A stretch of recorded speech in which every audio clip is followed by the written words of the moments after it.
Hi, I'm Laura, and this is tropetrinitytrilogy. Today on Trope Talk, I'll be talking about bullies.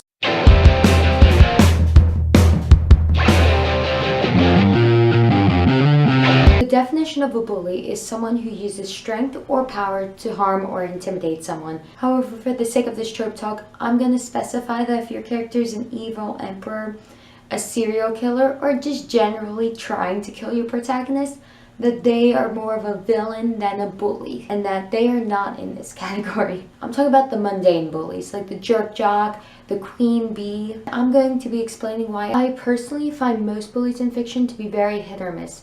Either they're really well developed and add a lot of tension and conflict to the story, or they're cliche stereotype. Bullies are a pretty popular tool to use in fiction, which I understand why. Most people can relate to being bullied. And overall, they can be very effective at creating empathy for your protagonist. You would think writing a bully would be fairly easy because most people can relate to being bullied. I was bullied, you were probably bullied, and if not, you're an idiot. I would like to say to that, you're welcome, because now you can better empathize with these characters that are being bullied. I mean, you can also better empathize with human beings, but we all know empathy is really just something people have so they can write better. Excluding the well-written bullies, there are generally two types of bullies I see in fiction. Either they act like a sixth grader no matter their age, or they have some unhealthy desire to either murder or maim your protagonist, neither of which I find effective or realistic. The only times where these two are effective is when your story actually takes place in sixth grade, or in some ultra-violent world where killing is pretty normal. Other than that, don't do it. Now, I'm sure there are bullies who act like this in real life, but in real life there's also a guy who got a 43-inch iron rod shot through his skull and suffered no brain damage other than having a bad attitude afterwards. Now, I promise you, if you shot a 43-inch iron rod through your character's head and that was all that happened, honestly, even if they survived with more brain damage, people would not believe it. Because people are just gonna think you copped out of killing your character. I'm not saying don't have unbelievable things happen. Part of writing fiction is to make the unreal real. But just realize just because you have an antidote for something doesn't mean that people are gonna buy it. I can think of two stories where I know for a fact that the bullies were based on real people. However, in one story, the bully felt like a campy stereotype, and whereas in the other story, the bullies all felt like they had a hive mind and acted the same way for the sake of plot convenience. Just because something can happen in real life or has happened in real life doesn't mean it's believable. Of course, not all bullying is the same. Some is more severe, some is less severe. And also, depending on the setting, the bullying will be different. This doesn't just apply whether or not you have a contemporary or apocalypse. In real life, bullying is different depending on where you are. Whether it's middle school or high school, an inner city school or a rich private school, it will probably be different. And even then, the individual bully will act differently, even if they're from the same school and a similar home life. Because, fun fact, people are individuals. And the problem is, usually the bullies in fiction are either the rich popular blonde or the dumb jerk jock, both of which are cliche and both of which should be avoided.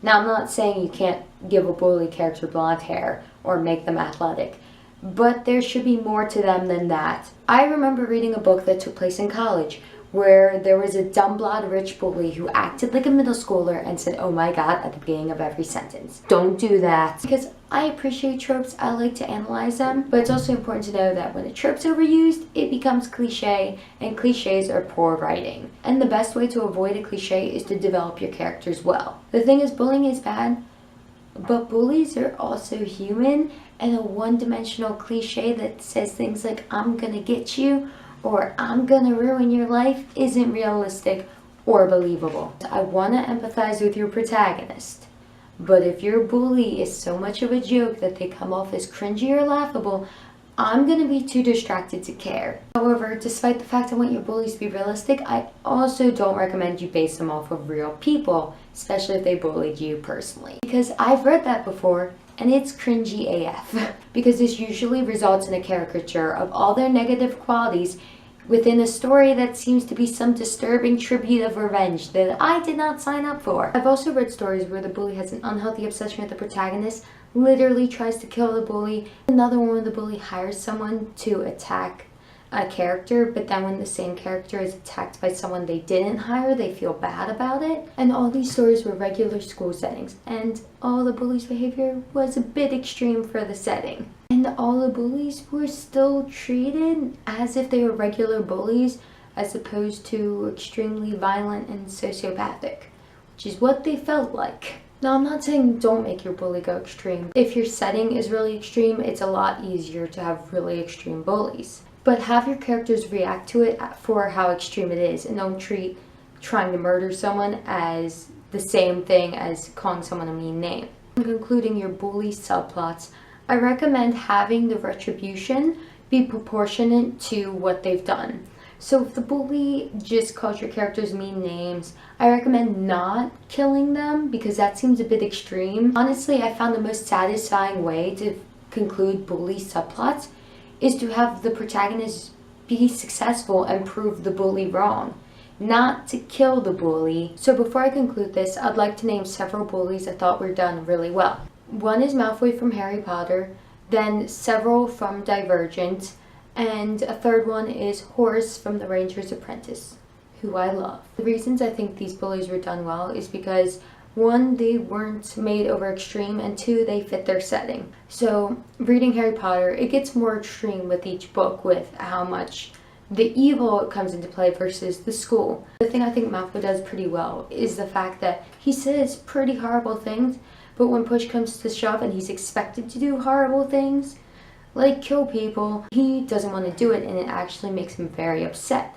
So I think this story does a good job separating bully from villain by making it pretty obvious that despite the fact he might say really horrible things and be mean to you, he's not a straight up villain. I think that story does a good job because a lot of stories, they are like, oh, you're mean to someone, you obviously want to kill everyone. With the bullies in Divergent, they do act pretty extreme, but I think one of the things in Divergent is the initiation is actually making every single character, including the protagonist and good guys, more violent and aggressive.